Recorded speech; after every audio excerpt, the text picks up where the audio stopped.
নমস্কার, শুভ সন্ধ্যা। শাশ্বতী সিনহা টক্সে আপনাদের সবাইকে স্বাগত। আপনারা শুনছেন অভিজ্ঞান গাঙ্গুলির এক অসাধারণ উপন্যাস একদা আর্যাবর্তে। 2টো অধ্যায় পড়া হয়ে গেছে। আজ তৃতীয় অধ্যায়। এই অধ্যায়ের নাম ইন্দ্রজিৎ। শুরু করি। ইন্দ্রজিৎ শুরু করার আগে কিছু টিকা আছে, সেগুলো পড়ে নিই আগে। গল্পে কিছু বিশেষ প্রাচীন শব্দ ব্যবহার করা হয়েছে, যেগুলো পাঠকদের বোঝার সুবিধার জন্য শুরুতেই দিয়ে রাখছি। যেমন যবন অর্থ গ্রিক, অলোকসেন্দ্র বা সিকান্দার অর্থাৎ মহান আলেকজান্ডার দ্য গ্রেট। গান্ধার বর্তমানে পাকিস্তান ও আফগানিস্তানের একাংশ। পৌরব রাজ্য বর্তমান পাঞ্জাব ও কাশ্মীরের একাংশ। শতরূপ অর্থাৎ গভর্নর।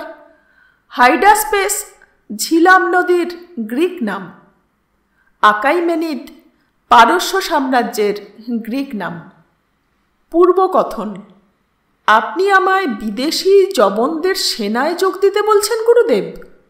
হ্যাঁ, কিন্তু কেন?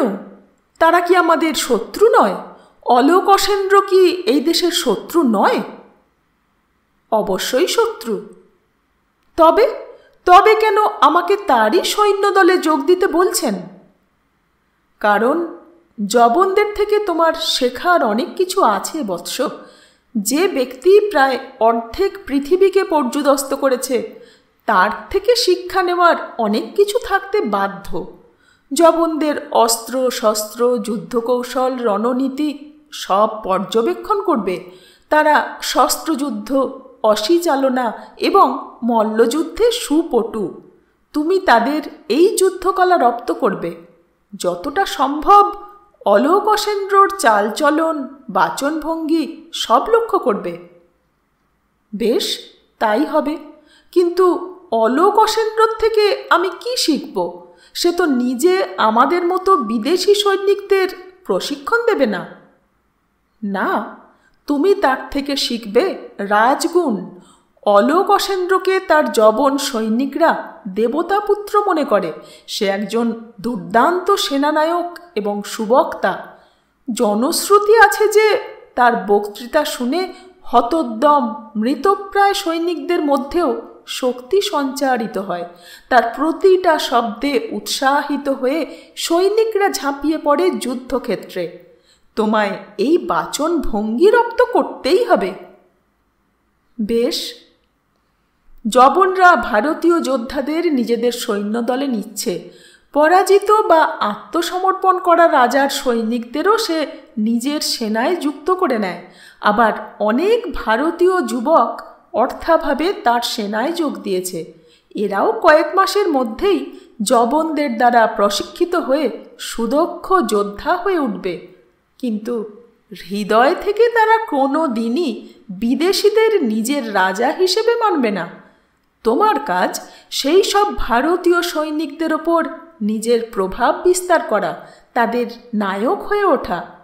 মনে রেখো, একজন যোদ্ধা সর্বদাই তার চেয়ে শ্রেষ্ঠ যোদ্ধাকে সম্মান করে।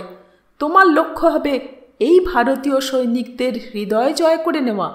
তোমায় যেন তারা নিজেদের অধিনায়ক হিসেবে দেখে।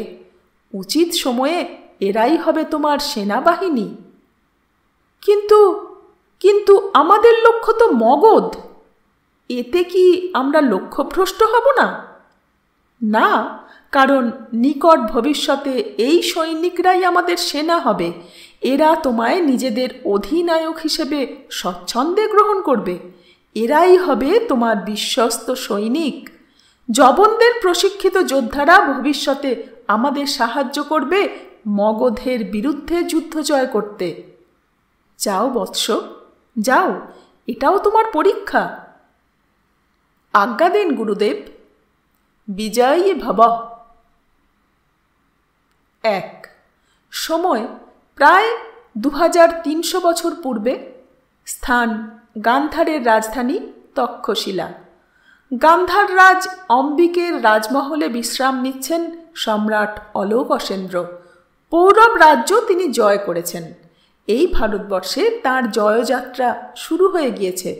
তবে পৌরব জয় সহজে আসেনি, তার অনেক সৈনিকের প্রাণ গিয়েছে যুদ্ধে। পৌরবরাজ পুরু একজন প্রকৃত বীর এবং কুশল সেনানায়ক। তাই তো 40,000 পদসৈনিক এবং 5,000 ঘোড়সওয়ার বিশিষ্ট বিশাল সেনাবাহিনী থাকা সত্ত্বেও পৌরবদের অল্প সৈন্যবলের কাছেও অনেক ক্ষয়ক্ষতি হয়েছে যবনদের। অলোকসেন্দ্র বুদ্ধিমান ব্যক্তি, তার বুঝতে অসুবিধে হয়নি যে এই পুরু নামের রাজাটিকে শত্রুর চেয়ে মিত্ররূপে পেলে তার বেশি লাভ। কিন্তু এই মৈত্রী প্রস্তাব দিতে হবে নিজের ক্ষমতার জায়গা থেকে, যেন পুরু নিজেকে ধন্য মনে করেন স্বয়ং অলোকসেন্দ্র দয়া পেয়ে। তাই পুরুকে যখন বন্দী করে তার সামনে উপস্থিত করা হলো, অলোকসেন্দ্র তাকে প্রশ্ন করেন, তুমি আমার থেকে কি ব্যবহার আশা করো হে পোরাস?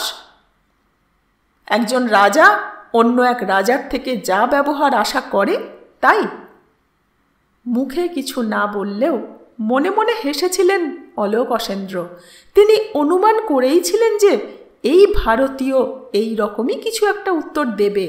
এদের চামড়া চলে গেলেও মর্যাদা যায় না, আর এই ভারতীয়র আত্মাভিমানকেই নিজের কার্যসিদ্ধির জন্যে ব্যবহার করতে হবে তাকে। অলোকসেন্দ্র তার সৈনিকদের আদেশ দিয়েছিলেন, এই মুহূর্তে শৃঙ্খল মুক্ত করো পুরুরাজকে। হে পোরাস, তুমি বীর, আমি দেবতা জিউসপুত্র আলেকজান্ডার তোমাকে নিজের মিত্ররূপে পেতে আগ্রহী। তুমি চাইলে তোমার রাজ্য তোমায় এই মুহূর্তে ফিরিয়ে দেওয়া হবে। তুমি আজ থেকে আমার মিত্র হলে। দোভাষী তার প্রস্তাব পুরুকে বুঝিয়ে দিতেই পুরুর মুখে যে বিস্ময়ের ভাব ফুটে উঠেছিল সে কথা স্মরণে আসতেই অলোকসেন্দ্র একবার মৃদু হেসে উঠলেন। প্রথমে ভারতীয়টা বিশ্বাসই করতে পারেনি সে যা শুনছে সেটা সত্যি না ভুল ব্যাখ্যা করেছে দোভাষী। অলোকসেন্দ্রর প্রত্যাশা মতোই পুরু বিগলিত হয়ে অলোকসেন্দ্রর সঙ্গে মৈত্রী করে, তার ভারত জয় অভিযানে সাহায্যের আশ্বাস দিয়েছে। এই নিয়ে দুজন হলো। মনে মনে ভাবলেন অলোকসেন্দ্র, গান্ধারের রাজা অম্বিক তো পূর্বেই বিনা যুদ্ধে আত্মসমর্পণ করেছে। শুধু যে নিজের সৈন্য আর দুর্গ তার হাতে তুলে দিয়েছে তাই নয়, এমনকি নিজের অন্তঃপুরের নারীদেরও অলোকসেন্দ্রর হাতে তুলে দিতে চেয়েছে। তার কথা মনে আসতেই মুখে বিরক্তি প্রকাশ পেল মহান অলোকসেন্দ্রর। ভীরুতা এবং দুর্বলতা অলোকসেন্দ্রর কাছে অসহনীয়। যে লোক তার দেশের এবং অন্তঃপুরের দ্বার বিদেশির জন্য খুলে দেয় তাকে অন্তত আর যাই হোক সম্মান করা চলে না। এই অম্বিককে মনে মনে অত্যন্ত অপছন্দ করেন সম্রাট, কিন্তু মুখে মধুর বাণী বলেন, কারণ গান্ধারকে তার প্রয়োজন। এটাই ভারতবর্ষের প্রবেশপথ। অলোকসেন্দ্র গত কয়েকদিন যাবৎ নারীতে রুচি হারিয়েছেন। স্বাদ বদল করতে হাইডাসপেসের যুদ্ধ থেকে ফেরার পর থেকেই সদ্য কিশোর গ্রিক নাবালকদের সাহচর্যে আছেন। এই মুহূর্তেও তার গায়ে এলিয়ে 3 জন নগ্ন গ্রিক কিশোর বসে আছে, আমোদ করে সুরাপান করছে। নেশাতুর চোখে তাদের দিকে চেয়ে সেই দৃশ্য উপভোগ করছেন অলোকসেন্দ্র। কক্ষে তার মিত্র ও সেনাপতি সেলুকাস নিকেটার প্রবেশ করলেন। দেবতাপুত্র সম্রাটের জয় হোক। আহ, প্রিয় সেলুকাস, এসো, তোমায় ক্লান্ত লাগছে। এই নাও, এই পানীয় গ্রহণ করো বন্ধু। পানীয়ে চুমুক দিয়ে কিছুটা স্বস্তি পেলেন সেলুকাস। তখন অলোকসেন্দ্র কাজের কথা পারলেন। যুদ্ধের ক্ষয়ক্ষতি হিসেব করলে? হ্যাঁ সম্রাট, ক্ষতি হয়েছে। অনেক সৈনিক আমরা হারিয়েছি। তবে পুরুর সৈনিকরা আমাদের সঙ্গে যোগ দিলে সেই ক্ষতি পুষিয়ে যাবে। উত্তম, সে তো নিজের ইচ্ছায় এবার আমাদের সাহায্য করবে। সে ভাবছে তাকে তার রাজ্য ফেরত দিয়ে আমরা তাকে বিশাল সম্মান দিয়েছি, কিন্তু বাস্তবে আমাদের কাছে আর উপায় নেই। হ্যাঁ সম্রাট, এই দেশ বিশাল এবং বিভিন্ন ভাগে বিভক্ত। প্রতিটি রাজাকে পরাজিত করে এক একটি রাজ্য যদি আমরা দখলে রাখার জন্যে নিজেদের সেনা ছেড়ে যেতে থাকি, তবে আমাদের সেনা সংখ্যা কমে যাবে। তা আমাদের পক্ষে সম্ভব নয়। ঠিক তাই। মনে রেখো, এই দেশের সবচেয়ে বড় সাম্রাজ্য মগধের সঙ্গে যুদ্ধ এখনো বাকি, আর তাতে আমাদের সম্পূর্ণ সৈন্যবলের প্রয়োজন পড়বে। ছোট ছোট রাজ্য দখলে রাখতে গিয়ে নিজেদের সৈনিক সংখ্যা হ্রাস করাটা মূর্খামি। তার চেয়ে বরং আমাদের অধীনে ভারতীয় রাজারা শতরূপ হিসেবে শাসন করুক, আমাদের তাতেই লাভ। যথার্থ বলেছেন হে মহান। অলোকসেন্দ্র কিছুক্ষণ সেলুকাসের দিকে চেয়ে থাকলেন।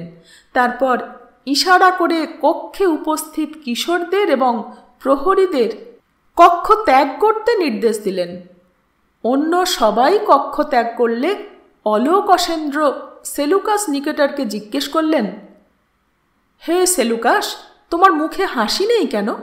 আমাদের ভারত জয় শুরু হয়ে গিয়েছে, অথচ তোমার মুখে আশঙ্কার ছায়া কেন? ক্ষমা করবেন সম্রাট, তেমন কিছু গুরুত্বপূর্ণ বিষয় নয়।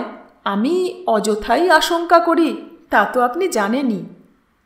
সম্রাট আরও এক চুমুক পানীয় গলাধৌকরণ করে বললেন, তোমার আশঙ্কা বেশিরভাগ ক্ষেত্রেই অযথা হয় না সেলুকাস।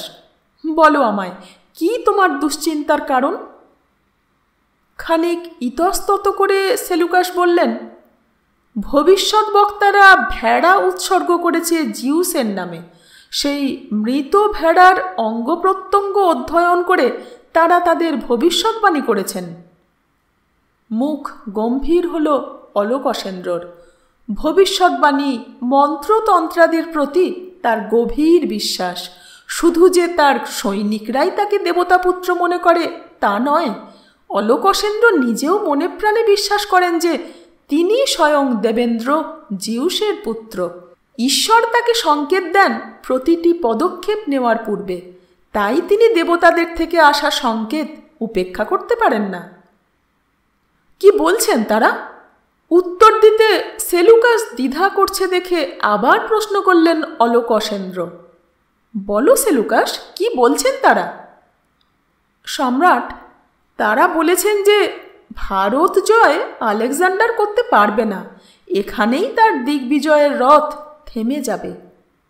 অলোকসেন্দ্রর মনে হলো তার বুকে কেউ বিশাল একটি পাষাণ নিক্ষেপ করেছে। এ কি শুনলেন তিনি? অলোকসেন্দ্র ছোট থেকেই মনে প্রাণে বিশ্বাস করেন যে এই গোটা পৃথিবী জয় করাটা তার অধিকার, এটাই তার জন্মের হেতু। দেবতারা কি এতদিন সেই ইঙ্গিতে দেননি তাকে? তবে আজ কেন তারা কুপিত হলেন তার প্রতি? কপালে চিন্তার ভাঁজ পড়ল প্রায় অর্ধেক পৃথিবীর অধীশ্বর সিকান্দার মহানের। তাকে চিন্তিত হতে দেখে সেলুকাস বলে উঠলেন, আপনি চিন্তিত হবেন না সম্রাট। আমি নিশ্চিত যে ওরাকেল ওয়ানদের কিছু ভুল হয়েছে। আমরা আবার মেষ উৎসর্গ করব।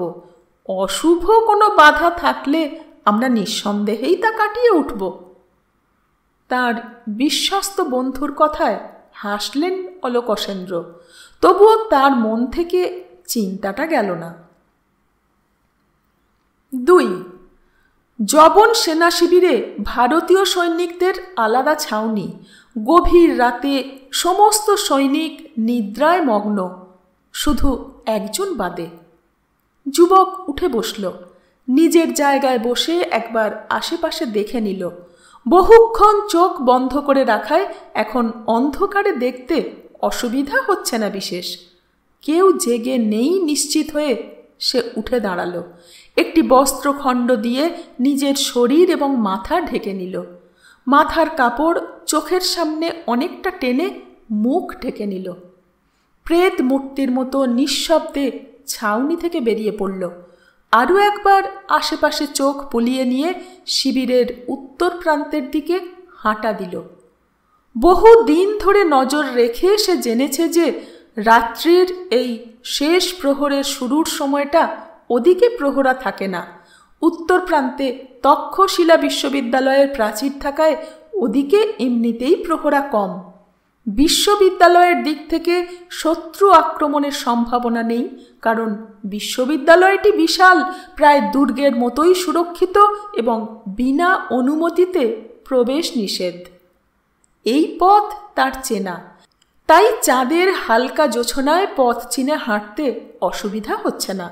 তক্ষশিলার প্রাচীর দেখা যাচ্ছে এখন।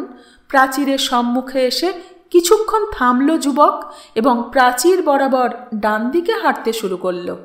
কিছুক্ষণ হাঁটতেই একটি বিশাল বটবৃক্ষের সম্মুখে উপস্থিত হল। তাতে চড়তে শুরু করল যুবক। বৃক্ষটি একেবারেই প্রাচীরের গা ঘেঁষে আছে বলে সহজেই বৃক্ষের ওপরের ডাল থেকে প্রাচীরের ওপর পা রাখা যায়। প্রাচীরে চড়ে ওপর দিয়ে সাবধানে হাঁটতে শুরু করল। প্রাচীরের ভিতর দিকে একইভাবে আরও একটি বৃক্ষ আছে কিছুটা দূরেই। দ্বিতীয় বৃক্ষের অন্তরালে আরও একজন অপেক্ষা করছে তার জন্য। এই দুজনই তক্ষশিলার ছাত্র ছিল, তাই এই বিশেষ অংশের দুটি বৃক্ষ তাদের অতি পরিচিত। এই ভিতরের বৃক্ষে চড়ে প্রাচীর দিয়ে কিছুটা হেঁটে আবার বাইরের দিকের বৃক্ষ বেয়ে নেমে তারা এবং তাদের অন্যান্য গুরুভ্রাতারা বহুবার গোপনে বিশ্ববিদ্যালয় থেকে বেরিয়ে পড়ত বিকেলে। সেই সময় তারা ভাবত আচার্যরা এ পথের কথা জানেন না, কিন্তু তা সত্যি নয়। আচার্যরা জেনে শুনেই এইটুকু স্বাধীনতা তাদের দিয়েছিলেন। ওপারের বৃক্ষের কাছে পৌঁছতেই আড়াল থেকে দ্বিতীয় যুবক বেরিয়ে এলো। ভ্রাতা, ভ্রাতা শশাঙ্ক, এনেছ? হ্যাঁ। নিজের কাপড়ের ঝোলা থেকে পাটের একটি গোলাকার বাক্স বের করে আনল শশাঙ্ক। বলল, সাবধানে চ, শশী বর্মা। হ্যাঁ, জানি। শশী বর্মা বাক্সটি হাতে নিতেই টের পেল সেটির ভেতরে জ্যান্ত কিছু একটা নড়ে উঠল। শশাঙ্ক বলল, এ কাজ বড় ঝুঁকিপূর্ণ, ধরা পড়লে তোমায় প্রাণে মারবে জবনরা। মৃদু হেসে শশী উত্তর দিল, তা বটে, কিন্তু এই প্রচেষ্টা যে ফলপ্রসূ হবেই তার নিশ্চয়তা কোথায়? বিফল হলেও লাভ হবে মিত্র। দুই ক্ষেত্রেই আমাদের পক্ষে পরিকল্পনা লাভজনক। অস্ত্র বিফল গেলেও তা ভীতি সৃষ্টি করবে, আর এই ভয় বস্তুটি বড়ই সংক্রামক। শশাঙ্ক চিন্তিত ভঙ্গিতে বলল, গুরুদেব কেন যে তোমায় এই কাজের দায়িত্ব দিলেন তা আমি এখনো বুঝতে অক্ষম। আগামীর যুদ্ধে তুমিই আমাদের নেতৃত্ব দিতে চলেছ। এহেন অবস্থায় তোমার স্কন্ধেই এই ভার দেওয়াটা কি উচিত হলো? না মিত্র, তিনি ঠিকই করেছেন। গত কয়েক মাসে প্রচুর শিখেছি এদের থেকে। কঠিন প্রশিক্ষণ পদ্ধতি এদের, কিন্তু তা আয়ত্ত করতে পারলে ভবিষ্যতে কাজে লাগবে। একটা দীর্ঘশ্বাস ফেলে শশাঙ্ক বলল, শুনলাম তুমি তা আয়ত্ত করে ফেলেছ ইতিমধ্যে। স্বাভাবিক, আমি আজকাল আর অবাক হই না। যুদ্ধ কৌশলে যে পারদর্শিতার পরিচয় তুমি দিয়েছ তাতে মনে হয় যে কোনো রণকৌশলই তোমার পক্ষে শেখা সহজ, তাই নয় কি? উত্তর না দিয়ে মৃদু হাসল যুবক। শশাঙ্ক আবার বলল, এইবার তবে সেনা শিবির ত্যাগ করো। অকারণ সেখানে থেকে আর লাভ কি? তুমি একা এত বড় সেনাকে কিভাবে ঠেকাবে সেটাও আমি বুঝতে অক্ষম। ইন্দ্রকে পরাজিত করতে মেঘের আড়ালেই থাকতে হয় বন্ধু। সম্মুখ সমর করে অলোকসেন্দ্রকে পরাজিত করা অসম্ভব। আমার সেনা শিবির ত্যাগ করার সময় আসেনি এখনো, এবং আমি একা যবন শিবির ত্যাগ করব না। অর্থাৎ? উত্তর না দিয়ে আবার রহস্যময় হাসি হাসল যুবক। বলল, প্রহরী ফেরার সময় হলো, আমি চললাম। বেশ, কিন্তু আবার বলছি, সাবধানে। বিদায় জানিয়ে দুজন দুদিকের গাছ থেকে নেমে পড়ল। কাপড়ের নিচে পেটিটি লুকিয়ে হাঁটছে শশী বর্মা। সেনা শিবিরের দিকে ফেরার পথ ধরল। সামান্য ভারী পেটিটা, মাঝে মাঝেই মৃদু হিসহিসানি শোনা যাচ্ছে সেটা থেকে।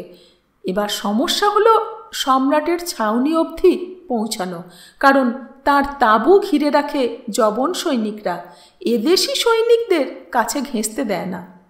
একটা উপায় আছে, তার আর এক গুরুভ্রাতা অক্ষয় তাকে একটি বিশেষ গাছের মূল দিয়েছিল। এই মূল অগ্নির সহযোগে জ্বালিয়ে দিলে এর থেকে যে ধোঁয়া উদ্গত হয় তা নিঃশ্বাসের সঙ্গে ফুসফুসে নিলে কিছুক্ষণের জন্যে তা আশেপাশের মানুষকে আচ্ছন্ন করে দিতে পারে, অর্থাৎ গভীর নিদ্রায় ডুবে যাবে লোকজন। সেই মূল ব্যবহার করে যদি কিছু সৈনিককে নিদ্রামগ্ন করে দেওয়া যায়, তবে সেই সুযোগে তাঁবুর কাছে পৌঁছানোটা খুব কঠিন হবে না মনে হয়। মাত্র কয়েক মুহূর্ত তো দরকার তার কাজটা সারতে। একটা তাঁবুর ভাগ পেলেই। পরিকল্পনার কথা ভাবতে ভাবতে ঠোঁটে হাসি ফুটল যুবকের। 3. সেনা ছাউনিতে সম্রাট অলোকসেন্দ্রর তাঁবুটা বিশাল, যাবতীয় সুখ স্বাচ্ছন্দ্যের ব্যবস্থা আছে। ভিতরে ঢুকলে বলে না দিলে বোঝাই যায় না যে এটা একটা তাঁবু, কোনো রাজমহলের ঘর নয়। সম্রাট নিজেও মহলের চেয়ে বেশি সেখানেই থাকতে স্বচ্ছন্দ বোধ করেন, কারণ তিনি জানেন যে সেনাদের মধ্যে তাদের সম্রাট থাকলে সেনাদের মনোবল বাড়ে। তাই অম্বিকের মহল ছেড়ে তিনি গত কয়েক সপ্তাহ ধরে সেনা ছাউনিতেই আছেন। অলোকসেন্দ্রর কক্ষে ঢুকতেই জিনিসটা চোখে পড়ল সেলুকাসের। কুচকুচে কালো আঁশদার শরীর, প্রায় 2 হাত লম্বা, বিশ্রী দেখতে প্রাণীটার প্রাণহীন দেহ পড়ে আছে এক পাশে। পাশেই পড়ে আছে সাপটার কাটা মাথাটা, রক্ত জমে আছে মেঝেতে। দেখেই গা ঘিনঘিন করে উঠল সেলুকাসের। সম্রাট অলোকসেন্দ্র বসে আছেন একটি কাঠের গদিযুক্ত আসনে। এক ভৃত্য তার মাথা টিপে দিচ্ছে। বোঝা যাচ্ছে একটু আগেই তার স্নায়ুতে চাপ পড়েছে। তাকে দেখে সেলুকাসের ভালো লাগলো না। পাশেই রাজা অম্বিক দাঁড়িয়ে। সম্রাট, আপনি ঠিক আছেন তো? সেলুকাসের উদ্গ্রীব প্রশ্নে ঘাড় নেড়ে হ্যাঁ জানালেন অলোকসেন্দ্র। আরও একটা সাপটার দিকে দেখে সেলুকাস অম্বিকের উদ্দেশ্যে প্রশ্ন করলেন, এটা এখানে ঢুকলো কিভাবে? এই প্রশ্নে মনে মনে বিরক্ত হলেন রাজা অম্বিক। সেলুকাস এমন ভঙ্গিতে প্রশ্ন করছেন যেন এটা অম্বিকের দোষ যে তাঁবুতে সাপ ঢুকেছে। তবুও মনের ভাব মুখে প্রকাশ না করে অম্বিক বললেন, গরমে তাঁবুর জানালা খোলা রেখে শুয়েছিলেন সম্রাট, সেখান দিয়েই ঢুকেছে নিশ্চয়। এটা কি জাতের সাপ? বিষাক্ত? উত্তরটা জানা থাকলেও অম্বিক বলতে চাইলেন না। কে বলতে পারে?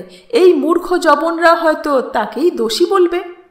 তাই অম্বিক উত্তর দিলেন, আমার সঠিক জানা নেই। যবনরা সাপ চেনে না। তাই সেলুকাস বললেন, সাপের জাত চেনে এমন কোনো ভারতীয়কে ডাকা হোক। উত্তর স্বয়ং অলোকসেন্দ্র দিলেন, প্রয়োজন নেই। তোমাদের আসার পূর্বেই আমি একজন ভারতীয় সৈনিককে ডেকে এই সাপ দেখিয়েছি। প্রমাদ গণলেন অম্বিক। অলোকসেন্দ্র উত্তর দিলেন, এটিকে কেউটে বলে এখানকার মানুষে। প্রবল বিষধর নাগ এটি।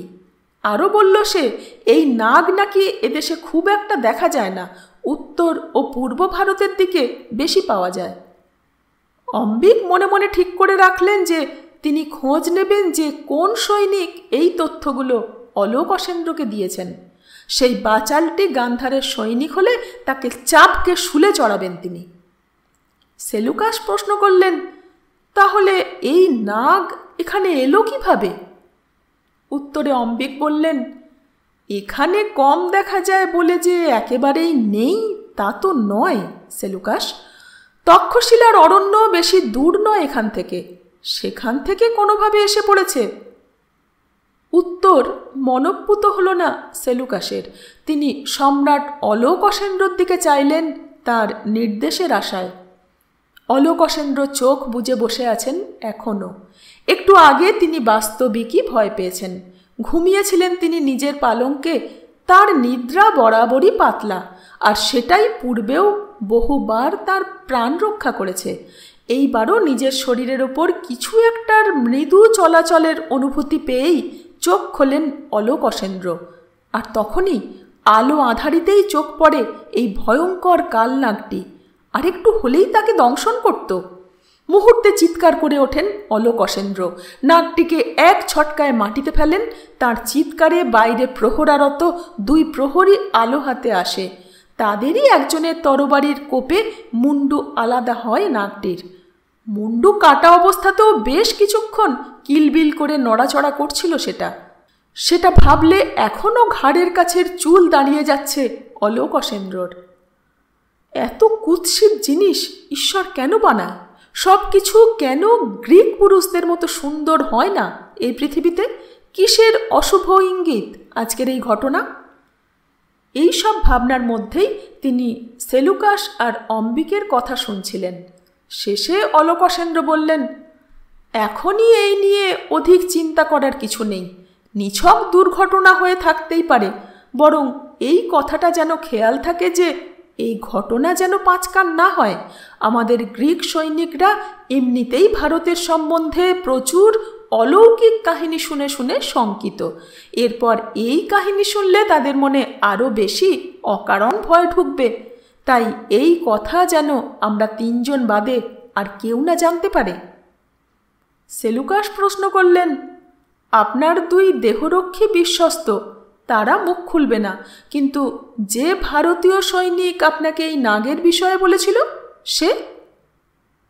অলোকসেন্দ্র উঠে দাঁড়ালেন, এগিয়ে গিয়ে কক্ষের একধারের মখমলের পর্দা সরিয়ে দিলেন। এতক্ষণ পর্দার আড়ালে থাকা ভারতীয় সৈনিকের মৃতদেহটা চোখে পড়ল। বুকে তরবারি বিদ্ধ করে হত্যা করা হয়েছে। অম্বিকের বুক কেঁপে উঠল। অলোকসেন্দ্র শুধুমাত্র তার ভয় পাওয়ার তথ্য চাপা দিতে একজনকে অনায়াসে হত্যা করেছেন। এ দেবতাপুত্র না শয়তান পুত্র? আচার্য শঙ্কুমণির পরামর্শে তিনি এই জবনদের সঙ্গে মৈত্রী করেছেন ঠিকই, কিন্তু তিনি নিজে সর্বদা ভীত থাকেন সম্রাটের আশেপাশে। কিন্তু তার আচার্যর পরামর্শ মতো তাকে সর্বদা নিকটে থাকতে হয় অলোকসেন্দ্রর, বিশ্বস্ত পাত্র হয়ে ওঠার তাগিদ, যাতে ভারত জয়ের পর দেশের শাসনভার সম্রাট অম্বিকের হাতে তুলে দিয়ে যান। এই আশাতেই আছেন অম্বিক, তাই পুরুর সঙ্গে বন্ধুত্ব হওয়াতে কিছুটা ক্ষুণ্ণই হয়েছেন তিনি। অম্বিক দেখলেন জবন ভৃত্যটিও ভয় পেয়েছে, এবং তার ভয় পাওয়া যুক্তিসঙ্গত, কারণ পর মুহূর্তে অলোকসেন্দ্র ইঙ্গিতবাহী দৃষ্টিতে সেলুকাসের দিকে চাইলেন, এবং সঙ্গে সঙ্গেই সেলুকাস তার কোমর থেকে তরবারি বের করে সেটা ভৃত্যের গলায় চালিয়ে দিলেন।